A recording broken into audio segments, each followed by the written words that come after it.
US President Donald Trump has shocked the world by officially presenting a redrawn map of Ukraine during a high-stakes Oval Office meeting with President Volodymyr Zelensky and a delegation of NATO and European Union leaders.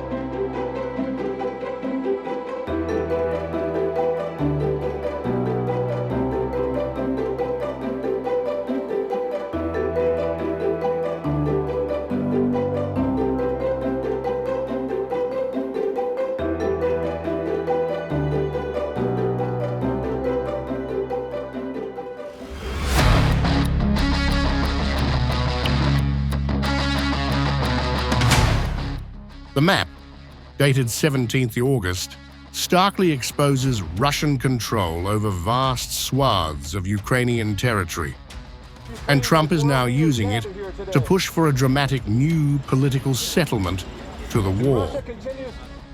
So what the map shows? The American prepared map highlights the grim territorial reality after more than 2 years of full-scale war. Luhansk, 99% under Russian control. Donetsk, 76% controlled by Russia. Zaporizhia, 73% occupied. Kherson, 73% occupied. Crimea, fully controlled by Russia since 2014. Kharkiv, 4% occupied. Mykolaiv, 1% occupied. Sumy, 1% occupied. Dnipropetrovsk, 1% occupied. In sum, Russia controls nearly 1/5 of Ukraine's territory, including a crucial land corridor to Crimea and dominance along the Black Sea and Sea of Azov coasts. Trump called the situation very sad to look at, but shocked allies further by referring to possible exchanges of territory and current lines of contact as the starting point for negotiations with Moscow.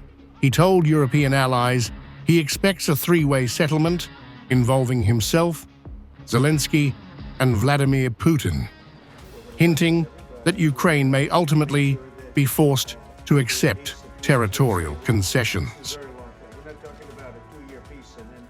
We also need to discuss the possible exchanges of territory, taking into consideration the current line of contact. That means the war zone, the war lines that are pretty obvious, very sad actually to look at them, and negotiating positions. President Putin, also you have President of Ukraine, who is you just met a little while ago, and we're going to try and get a three-party meeting, maybe as soon as we can.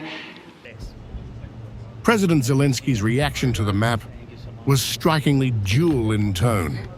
Inside the Oval Office, he thanked Trump. "Thank you for the map, by the way. Good map. I'm thinking how to take it back, balancing diplomacy with defiance." We need them back, and guarantees which will work for the years. We spoke about it, and I showed the President a lot of details on the battlefield, on the map. Thank you so much. Thank you for the map, by the way. Good map. It was great. Yeah. I'm thinking how to take it back. We'll get you. No. I think that we had constructive, specific meeting. Speaking later to journalists, Zelensky revealed that he disagreed with the US percentages of occupation shown on the map, insisting that some areas remain more contested. He stressed that Ukraine's goal is the full recovery of occupied lands, including Crimea, and warned against the illusion that Russia's advances were permanent. I was able to show a lot of things on the map to all my American colleagues about the situation on the battlefield. Those who really control the battlefield, our land, our territory, which we control, including the occupied territories. I even disagreed a little with the percentage that was on the map, because I know very well the percentage of the temporary occupation. But nevertheless, we did not have a dispute. Perhaps most shocking is that no European leader in the room contested Trump's map. While Macron, Rutte, and others have long backed Ukraine's sovereignty, in Washington they refrained from challenging Trump's territorial framing. That silence suggests NATO and EU leaders are unwilling to confront Trump head-on and may be bracing for a forced settlement proposal from Washington. And that is, I think, if we play this well, we could end this. And we have to end this. We have to stop the killing. We have to stop the destruction of Ukraine's infrastructure. It is a terrible war. So I'm really excited. And let's make the best out of today and make sure that from today onwards, we get this thing to an end as soon as possible. I really want to thank you for your leadership.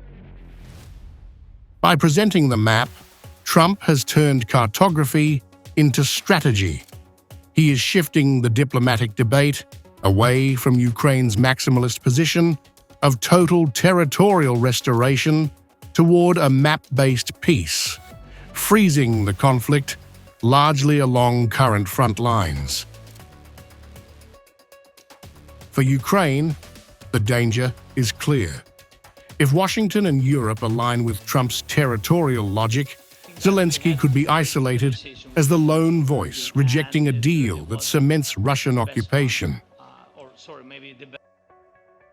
In essence, Trump's map presentation has redefined the battleground, from missiles and trenches to maps and percentages.